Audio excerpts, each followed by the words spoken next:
Matt from Chicago. During the Sound Off last week, episode 339, you alluded to the fact that when Chris Jericho first started with WWE, he had issues getting over because of backstage politics, and specifically he had issues with Triple H. Can you discuss this in detail? What were the issues between the two of them? What did Triple H say or do to Jericho when he broke into the company? Why exactly did Triple H have problems with Chris Jericho? Jericho touched on it in his second book, told some stories. It was more just razzing and stuff like that. So, for example, Jericho remembers Triple H telling him when he first came into the company, hey, give me a call if you ever need anything. You know, which is a nice thing for him to do. And one day, Jericho, who wasn't really familiar with some of the new buildings that WWE ran, you know, they weren't buildings that WCW ran. So one day he got lost. He didn't know where to go. He didn't know how to get to the building. And so Jericho called Triple H to ask him if he had directions to the arena. And Triple H told him, yes, I do. Get a map. And he hung up on him. There's also the case of WrestleMania 2000, and I don't think Jericho talked about this in his book. And I'm not even sure 100% if this is the story. It is a fact that Jericho was originally supposed to be in that fatal four-way match at WrestleMania 16. It was going to be Rock, Triple H, Jericho, and Big Show. That is a fact. There are pay-per-view posters that were produced that had Jericho's face on them.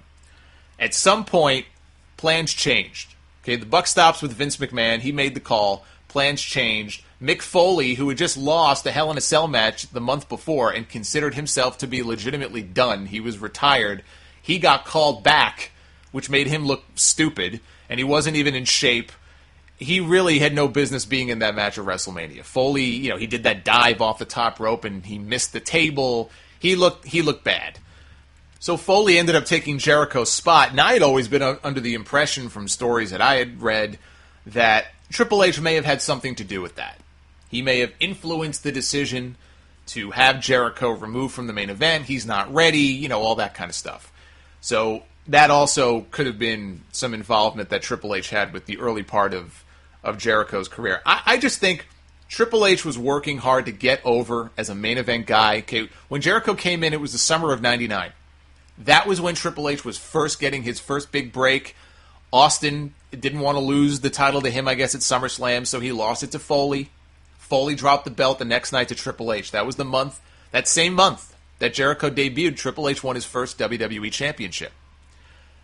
People still didn't buy him as a main event guy. I still didn't buy him as a main event guy. I didn't buy him as a champion and a main event guy until the Foley feud in early 2000. After that street fight at the Royal Rumble, that made me a believer. And I became a fan of heel Triple H that year.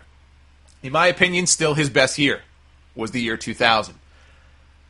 But he was working very hard during that time to get over as a main event player. Finally, after all these years. And Triple H went through some political nonsense himself with the whole curtain call incident, and he got punished, and he was supposed to win King of the Ring in '96, and they took it away from him.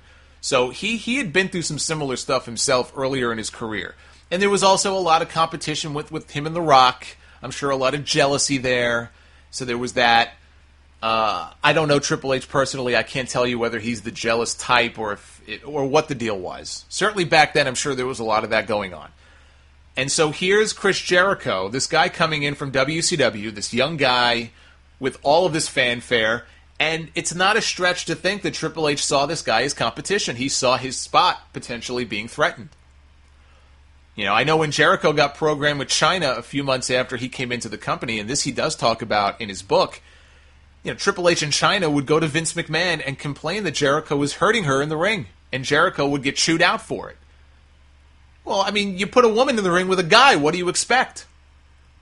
Jericho, he goes into more detail in his book as far as those meetings with Vince are concerned. You wonder how much of that, again, was Triple H prodding her to go to Vince and get him into trouble. So that's kind of what happened early on in the game. Now, as far as I know, they're friendly, all is well.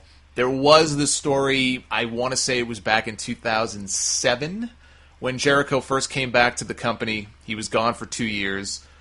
A famous story floating around that there was a house show, and backstage at the house show, Triple H made a comment to the effect of, hey, Chris Jericho is here to save us, like save business and all that kind of stuff.